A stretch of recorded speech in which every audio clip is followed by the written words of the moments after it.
Assalamualaikum warahmatullahi wabarakatuh. Shalom, Om Swastiastu, Namo Buddhaya, dan salam kebajikan. Welcome to Pulu Pulu Podcast dari kelompok 10 BSLT 2025.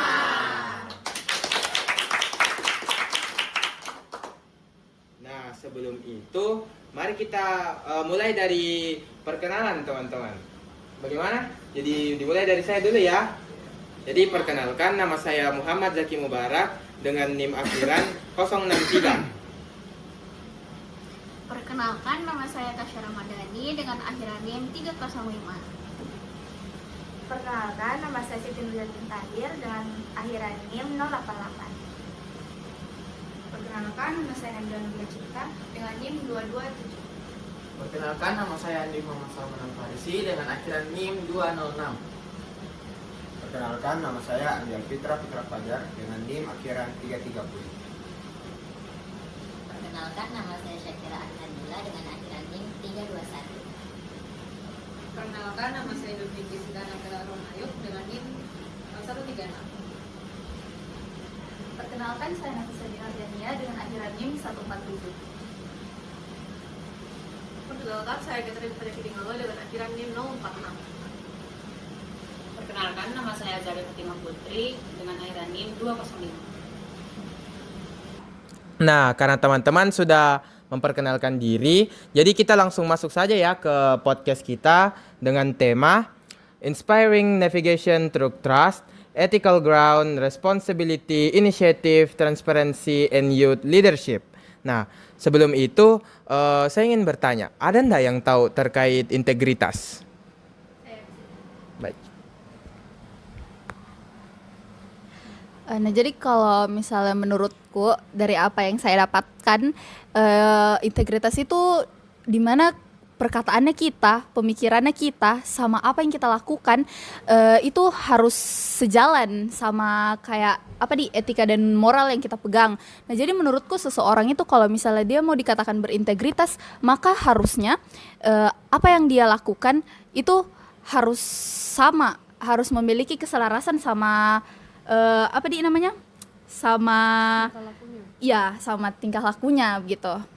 Baik, jadi terkait dengan integritas ini cocok yang dikatakan oleh teman kita yang bernama Nafisa. Jadi integritas itu, jadi bagaimana antara keselarasan antara tindakan dan perbuatan, betul tak? Nah, jadi saya ini punya kasus.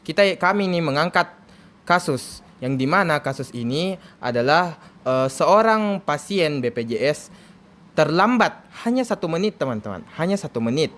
Dan dia mendapatkan perlakuan yang menurut saya kurang etis karena dia dimaki-maki oleh tenaga kesehatan.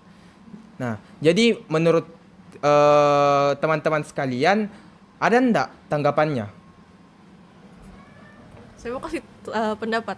Pertama-tama kita harus tahu juga kalau misalkan nakes yang dimaksud ini tidak spesifik ke satu orang tertentu, bisa jadi kayak mungkin pengurus administrasinya lah atau siapa. Jadi kayak masih belum jelas juga sebenarnya siapa yang maki-maki dia. Jadi itu spesifiknya sebenarnya detail ceritanya.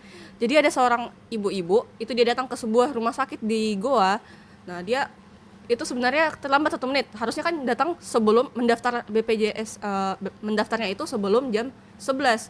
Nah, dia datang itu jam 11:01. Nah, dia tanya ke yang bagian administrasinya masih bisa atau enggak, mungkin ada kebijakan begitu.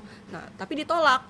Katanya memang tidak bisa dan mungkin memang regulasinya seperti itu. Nah, jadi dia kembali dia disuruh dulu untuk menghadap ke dokter. Nah, dokternya intinya mereka urus, tapi itu kayak sudah panjang sekali dia disuruh bolak-balik. Nah, pada akhirnya mungkin karena sudah capek, ibu-ibu itu membentak duluan. Setelah membentak ya dimaki balik sama mungkin nakesnya atau siapa begitu, tapi masih kurang jelas juga karena ibu-ibunya sendiri tidak yakin gitu yang bentak siapa. Ini ada tambahan?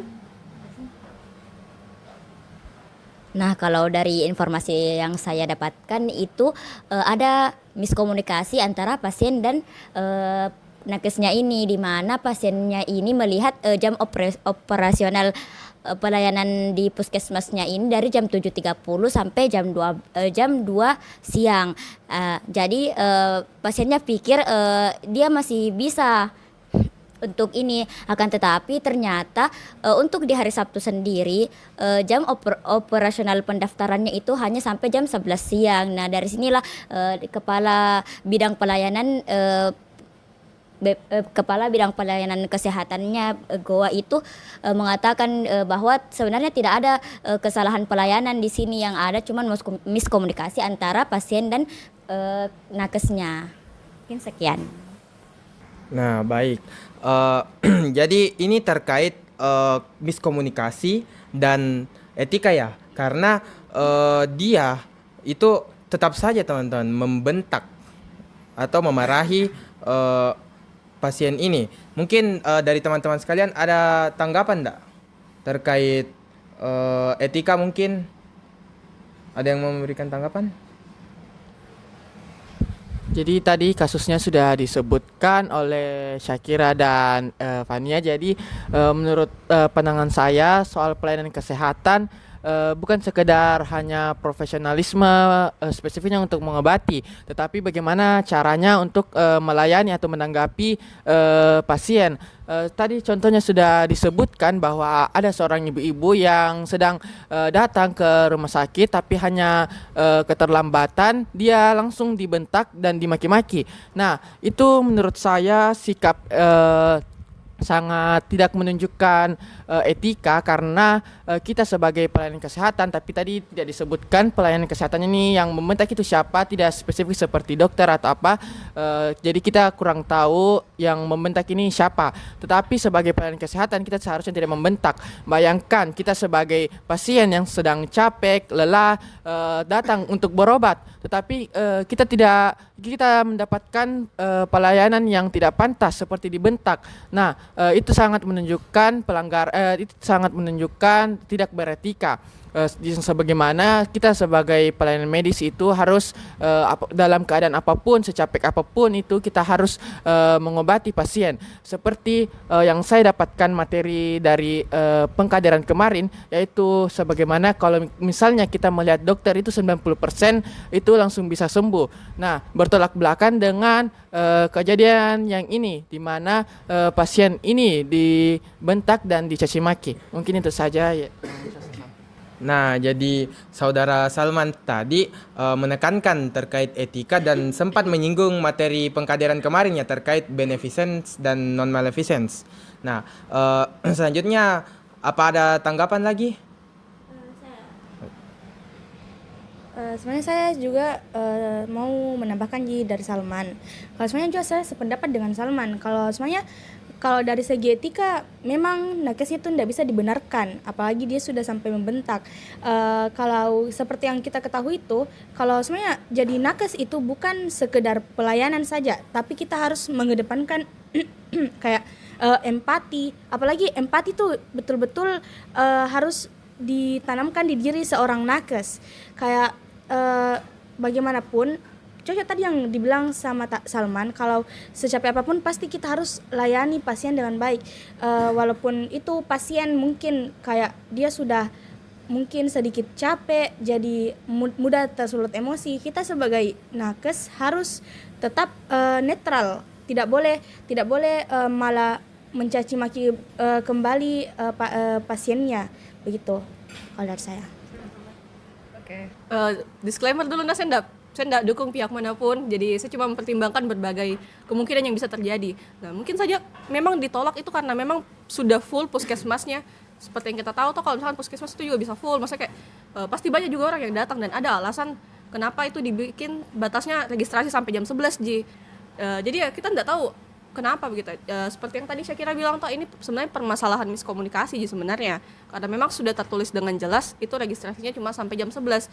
Mungkin saja yang urus administrasi memang tidak punya power apa-apa buat kayak misalkan dia tidak punya hak apa-apa buat perpanjang masa registrasinya. Jadi kayak ya mau ndak mau ya ndak bisa registrasi. Ya, saya juga sependapat dengan Catherine dan Nuryani tadi. Jadi Nuryani tadi sempat singgung terkait jadi secapek apapun kita tetap tidak boleh teman-teman untuk memaki atau memarahi pasien. Dan saya juga setuju dengan pendapat Catherine. Jadi mungkin saja pada saat itu sudah mungkin ada regulasi dari rumah sakit terkait memang ada alasannya kenapa kita menetapkan pelayanan hanya dari jam segini, hanya dari jam 7 sampai jam 2 ya. Jadi maaf saya revisi dari jam 7 sampai jam 11. Mungkin saja ada alasan di balik itu teman-teman. Jadi mungkin saya ada enggak tanggapan yang lain? Saya serahkan kepada Dominik.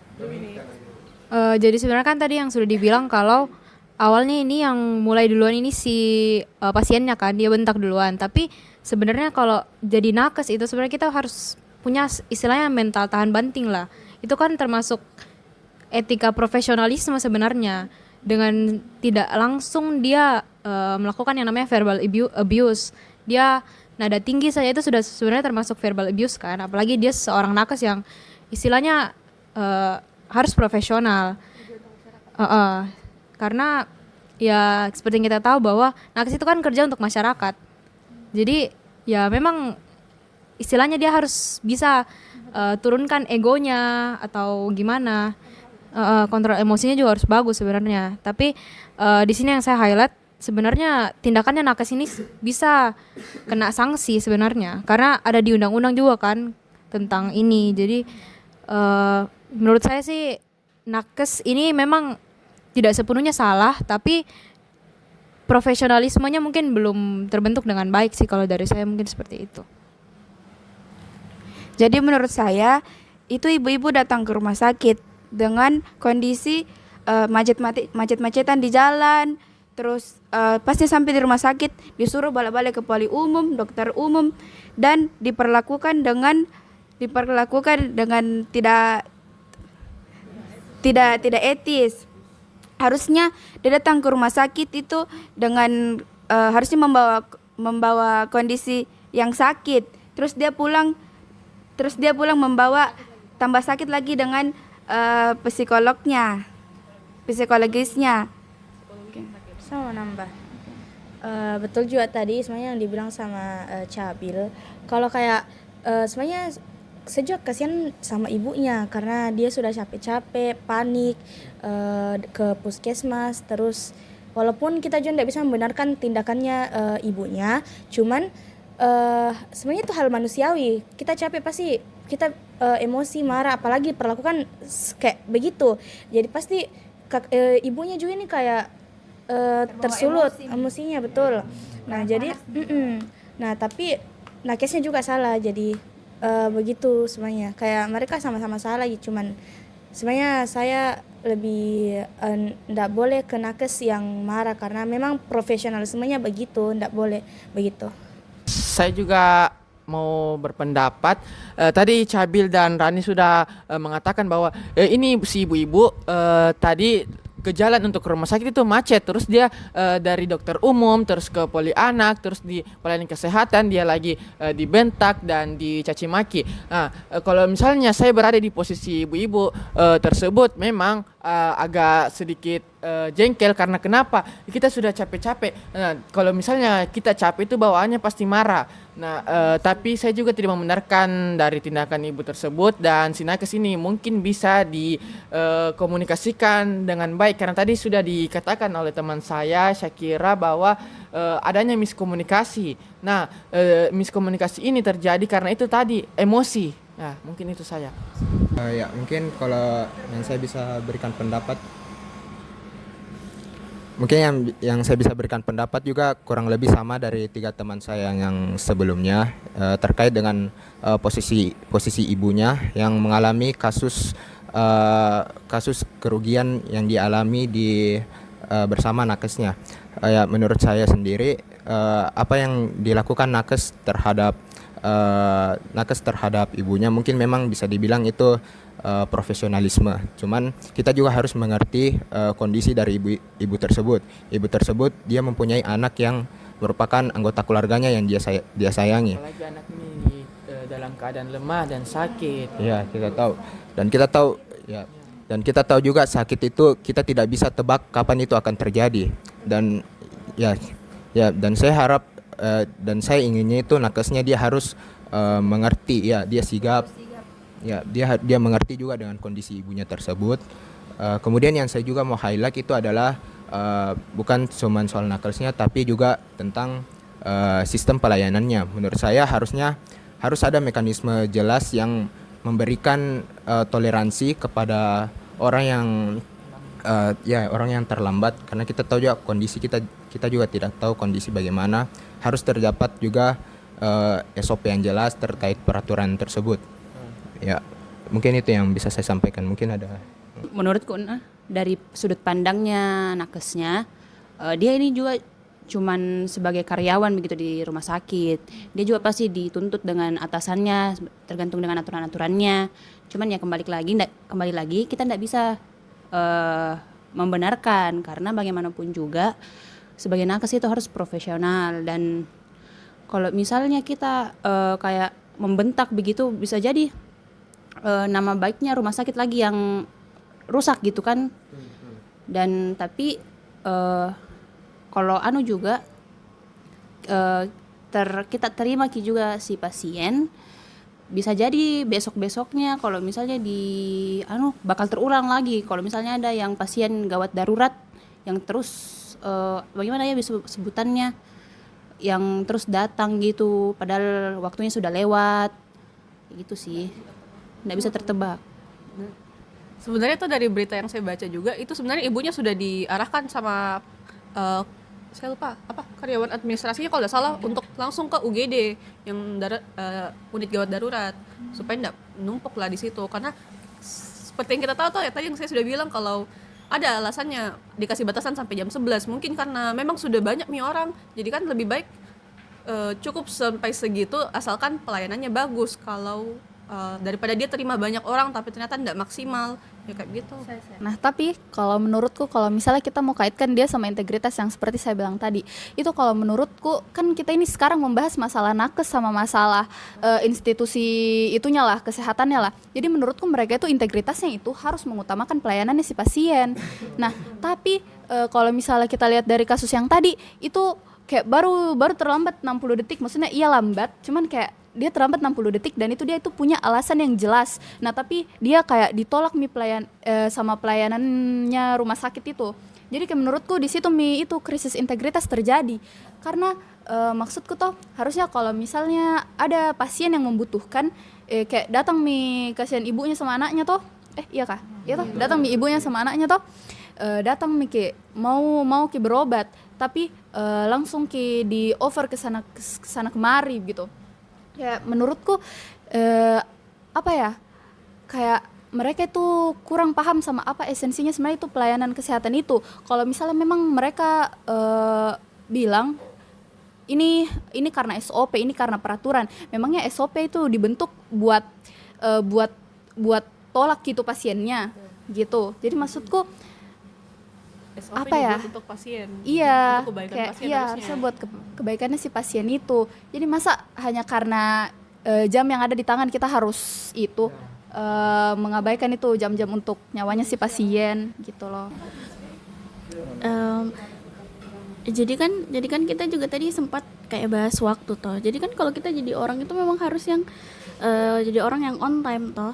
Tapi karena posisinya pasien ini juga punya keluhan yang jelas juga karena tadi macet kan, terus cuma 1 menit terus kita juga sebagai nakes itu harus mengerti lah sedikit karena kayak cuma telat 1 menit terus banyak juga yang kejadian nyatanya nakes itu ada yang ngaret dan lain sebagainya. Jadi kita sebagai nakes harus mengerti karena kasihan kodong juga pasiennya. Terus toh kan kasus ini juga sempat jadi berita yang kayak viral toh. Jadi kalau misalnya kita mau berkacamata di media sosial, media sosial itu bisa jadi kayak sesuatu yang tempat untuk orang-orang itu mengeluhkan keluh kesahnya, dan itu bisa jadi opini yang kayak luas begitu. Ada dampak positif, ada dampak negatifnya. So kalau dampak negatifnya bisa jadi seperti kasusnya yang puskesmas ini, kan puskesmas ini belum kasih klarifikasi resminya. Jadi orang-orang itu punya asumsi yang asumsinya itu negatif karena si pasien ini berkeluh kesah kan. Jadi bisa jadi juga satu puskesmas itu yang kena dampak negatifnya gitu. Sebenarnya kalau bicara soal berita-berita tuh kayak kita sebagai masyarakat juga yang baca berita itu baik dari media sosial, stasiun televisi maupun berita online maupun kayak surat kabar tuh kayak sebenarnya kita tidak boleh melihat dari satu perspektif saja. Karena kan seperti yang kita tahu dunia media itu dia gampang sekali bolak-balikan cerita begitu, kayak dia gampang sekali asumsikan satu berita yang bisa walaupun sebenarnya bukan sepenuhnya hoax, tapi dia bisa sekali bentuk itu satu berita jadi berbagai macam opini dan POV begitu. Jadi kayak sebenarnya tidak boleh kita sebagai masyarakat yang bijak untuk mengolah berita itu kayak kita tidak boleh melihat dari satu perspektif. Makanya kalau kita dapat satu berita itu kita tidak boleh kayak lihat dari satu artikel saja atau bagaimana. Dari sebelum masuk ke media saja kita punya dua POV, yaitu POV-nya pasien sama POV-nya dari nakes. Nah apalagi belum ada klarifikasi dari rumah sakit puskesmas. Jadi kayak kita juga tidak bisa langsung menyimpulkan bahwa oh pasiennya salah, nakesnya salah. Begitu kalau dari saya. Ada tambahan tidak? Kalau kita tahu di Indonesia sebenarnya ranah kesehatan itu, pekerjaan dengan ranah kesehatan itu istilahnya jadi primadona lah kalau di Indonesia. Seperti yang kita tahu banyak yang mau jadi dokter, banyak yang mau jadi istilahnya di dunia medis.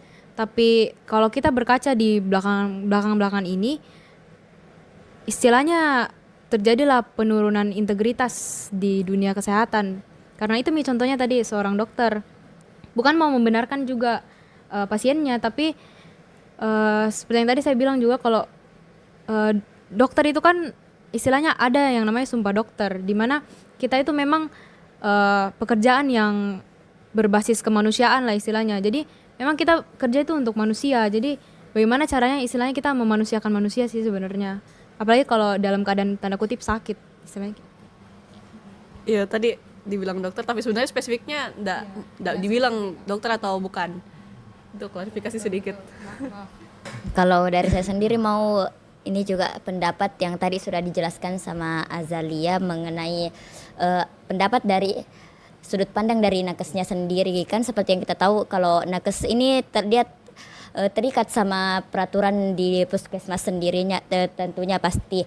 Jadi mungkin dia merasa takut siapa tahu nanti bakal ada evaluasi dan evaluasinya itu memojokkan si nakesnya ini tadi.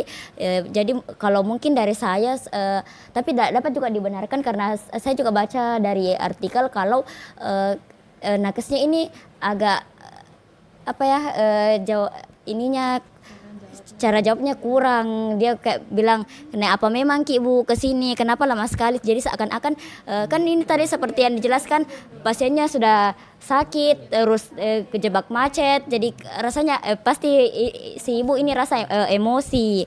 Jadi mungkin kemudian direndahkan lagi. Jadi pokoknya ibunya ini merasa direndahkan lah dari ucapannya si nakes ini. Mungkin kalau dari saya sendiri mungkin nakes ini bisa kan seperti yang kita tahu nakes itu harus gercep.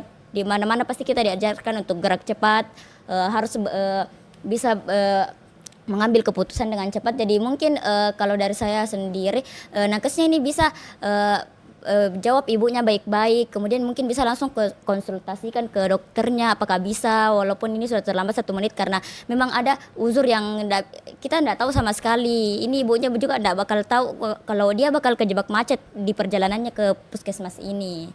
Mungkin jadi saya juga izin untuk menambahkan. Jadi benar teman-teman. Jadi kita itu harus melihat dari banyak perspektif, bukan hanya satu perspektif saja. Jadi kita harus melihat dari perspektif pasien dan perspektif nakes. Nah, jadi saya juga ingin menawarkan solusi. Jadi bagaimana kalau kita mengadakan kelas pelatihan untuk nakesnya ini, terutama terkait manajemen emosi. Jadi sebenarnya kami ini juga nakes ini harus memiliki manajemen emosi yang baik.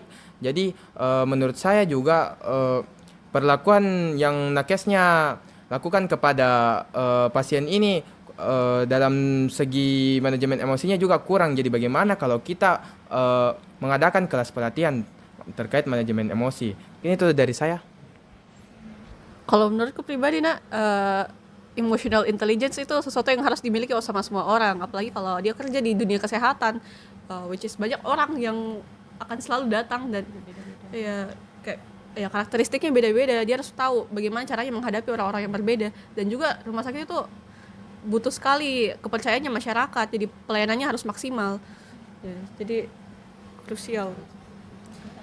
Sama menurutku juga kalau misalnya kita membahas tentang evaluasi yang tadi, menurutku juga itu evaluasinya itu bukan menjadi sesuatu yang perlu ditakutkan, karena menurutku evaluasinya itu juga penting kan, karena melihat dari kayak etikanya si nakes-nakes yang tadi itu, sama harusnya itu juga jadi bahan evaluasi buat aturan-aturan atau SOP yang berlaku, yang maksudnya yang kayak harus yang harus dipertimbangkan lagi kalau misalnya ada kondisi-kondisi tertentu, kayak kondisi-kondisi darurat seperti yang dialami sama si ibu dan anak tadi.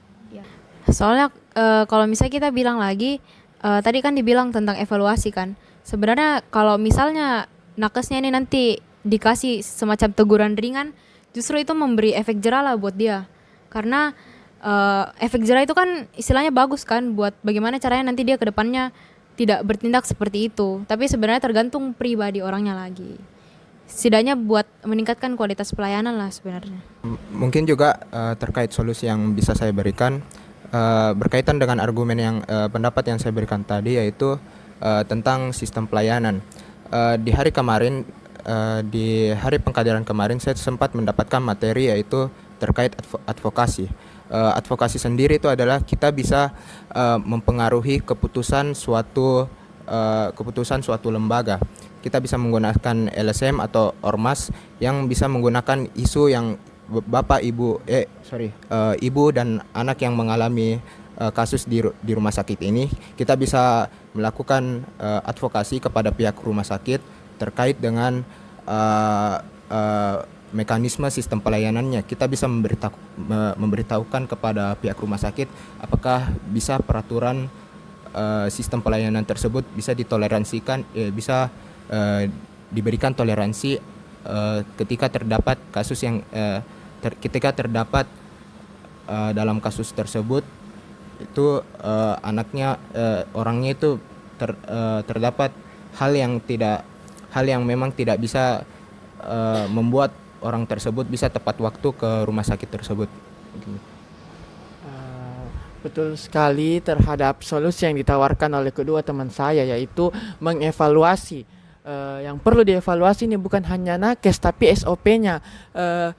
Bagaimana jika semisalnya seorang ibu dan anak tadi itu datang, terus anaknya ini sudah gawat sekali, dan mohon maaf misalnya seperti kejadian meninggal itu, dampak untuk rumah sakit atau puskesmas itu dampaknya bisa fatal sekali, buruk sekali. Jadi saran kedua teman saya ini sudah sangat betul, yaitu evaluasi antara nakes dan SOP-nya, dan yang perlu sangat dievaluasi itu terhadap SOP-nya, karena rumah sakit adalah tempat untuk masyarakat proses penyembuhan, ya itu. Menanggapi dari solusi dari Zaki juga tadi dari Alfit, sebenarnya kalau dari edukasi sendiri betul sekali tadi yang dibilang sama Catherine. Kalau dia tuh walaupun dia di edukasi, kalau memang dari pribadinya susah begitu, jadi bakalan nanti berarti kita juga harus tahu bagaimana pribadinya ini nakesnya sendiri kalau dari saya. Karena walaupun dia diberikan edukasi tentang manajemen emosi dan lain-lain, tapi kalau memang dia kayak susah lah begitu, memang agak kurang bisa. Kemudian kalau saya dari yang Alfit tadi, sebenarnya selagi dokternya bisa atau selagi ada yang merawat, ada yang menangani, sebenarnya kenapa tidak? Kalau saya cuma lewat 1 menit, apalagi kalau misalnya nakes yang di garis bawah di sini itu cuma administrasinya saja. Kenapa tidak kalau selagi masih ada dokter atau perawat yang bisa tangani anaknya?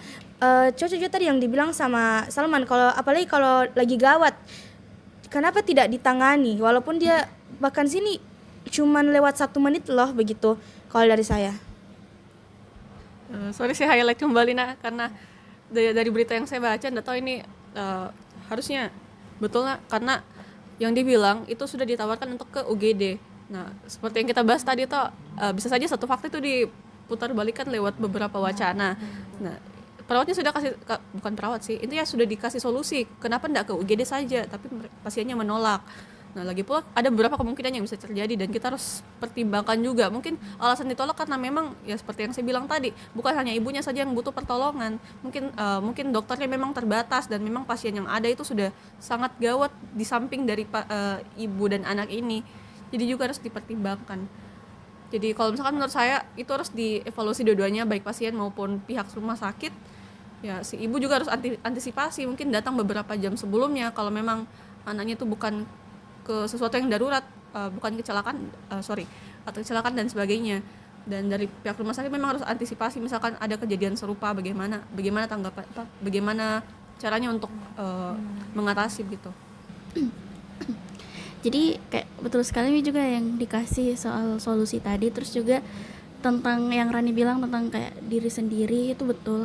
Sebagai seorang nakes itu kan sebelum kita jadi nakes itu kita harus kayak memantapkan diri, memantapkan pikiran. Terus kita juga harus tahu perbedaan mana yang prioritas sama yang tidak prioritas. Kayak yang kita pelajari kemarin di BSLT tentang tabel skala prioritas toh. Terus kita kan juga tidak tahu kejadian nyatanya itu bagaimana di puskesmas. Ya mungkin saja dokternya mungkin ada kendala sesuatu. Terus mungkin ada satu lain hal juga. Ya sebagai seorang nakes kita juga kayak tahu mana yang bukan prioritas, mana yang prioritasnya kita gitu. Terkait kemarin saya juga dapat materi terkait tentang ad hominem ya. Itu POV di mana kita menilai kepribadiannya seseorang sebelum dari kenyataannya. Karena ini kita cuma dengar dari POV si ibunya saja, kita belum tahu kenyataan di lapangannya itu bagaimana. Siapa tahu ada cerita yang dilebih-lebihkan sedikit dari si ibunya yang awalnya kan disuruh ke pindah-pindah gitu, kayak cari dokter atau IGD lainnya. Jadi menurutku kalau memang mau diselesaikan ini kasus, kita harus bisa panggil dulu dari nakesnya yang secara langsung tangani si ibu sih. Gitu. Kasusnya memang masih abu-abu kan ya? Ya, mungkin karena kasusnya masih abu-abu ya. Skenario juga belum lengkap bagaimana kejadian nyatanya, POV-nya begitu dan lain-lain. Baik. Ya, mungkin karena kita sudah mendengar tanggapan dari teman-teman kita yang ini, saya salut terkait tanggapannya, semua keren-keren. Ternyata saya juga mendapatkan insight yang baru. Ya, mari kita dengarkan satu lagi pendapat. Okay. Jadi menurut saya kalau menggunakan media sosial tuh harus teliti karena beda yang asli sama beda yang di media sosial, karena bisa jadi dia kayak menambah-nambah atau dia membolak-balikan faktanya. Jadi kita harus profesional dalam mencari berita. Kita kan semua sebagai calon-calon dokter ya di masa depan. Jadi itu inti istilahnya kita penting yang kenal namanya yang digital professionalism. Bagaimana caranya kita bersikap kritis, bersikap selektif terhadap apa yang ada di media sosial. Kalau dari saya sih mungkin seperti itu ya. Karena sudah tidak ada tanggapan lagi dari teman-teman kita, jadi saya izin untuk menutup podcast ini dengan mengucapkan wassalamualaikum warahmatullahi wabarakatuh.